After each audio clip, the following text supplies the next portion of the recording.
message is for all the married women, single ladies included. Dear ladies, please do not give the respect and the honor that your husband deserves to your pastor. And maybe you don't know this. Your pastor is a third party in your marriage. Do not allow your pastor to come in between you and your husband. If you don't call your husband my Lord, do not call any pastor my Lord. Your husband is your priority. If you've not given your husband food with turkey or served him food with chicken, do not serve any pastor or any man of God food with turkey and chicken. Please, men, anytime your wife is not respecting you, you notice that she normally kneels down at the sight of a man of God. She calls you Papa Obum, Papa Amandianeze, Papa Emaihanako at home, but when she sees the pastor, she kneels down, she calls him my Lord and Daddy. Please take that woman back to her parents' house. Hey, I did not say you should divorce your wife, don't get me wrong. Take her to her parents' house for proper orientation. If she's not getting better, take her to a psychiatric home. We are really going mad because of this pastor of a thing. And do not forget, I am not against any pastor. Please, sisters, respect your husbands. And do not see your husband as your slave, because he is not. Most women do not serve their husband food with a breakable plate.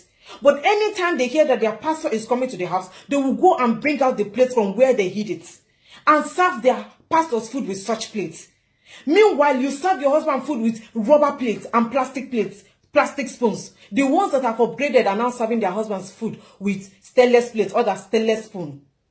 Most women kneel down for their pastor to be washing his hand.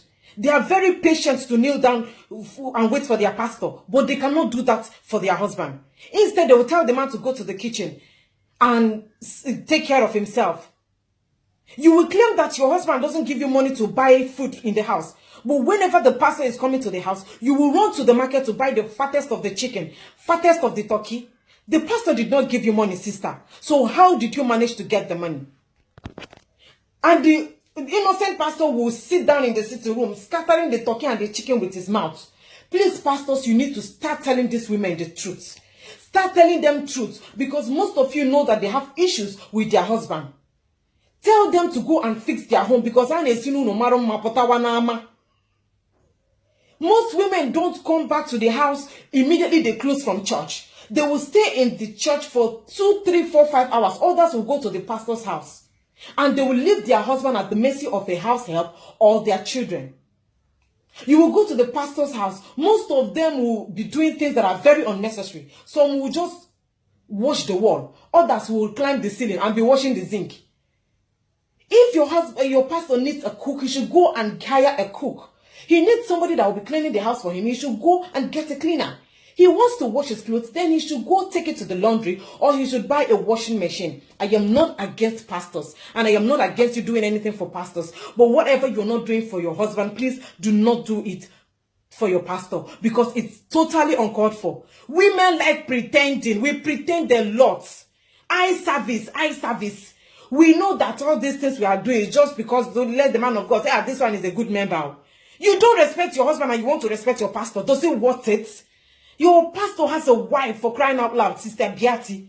You need Jesus in your life. And some of you will say, I am judging. I am not actually judging. Even the Bible said that let others see Jesus in us. Keep telling the story, be faithful and true. You don't claim you're a Christian and you don't respect your husband and you go to the church and be praying.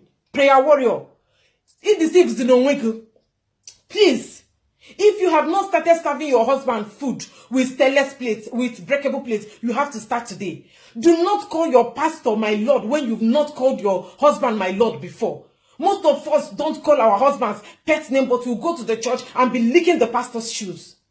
Be it a general superintendent, a state overseer, or a big pastor or regional pastor, he don't deserve such name or such respect when you know you've not respected your husband. Go and fix your home, sister, and leave those pastors alone to sort their problems out themselves. Anytime you start respecting your husband and you're also respecting your pastor, then the equation is balanced. And tomorrow you will claim that your husband is cheating. Most of us will open our mouth and say men are promiscuous in nature. When you have left them alone as slaves, you run to your pastor because you believe that your pastor will help you to solve your problems. But you can kneel down before God. You can stay with your partner and pray with him hand in hand, and problems will be solved. If you're positive minded, whatever you ask God, he will do for you. Call your husband my Lord. Kneel down and serve him food. Do anything that will make the marriage to be romantic. Not just on the bed, but you know what I'm talking about. Thank you for listening.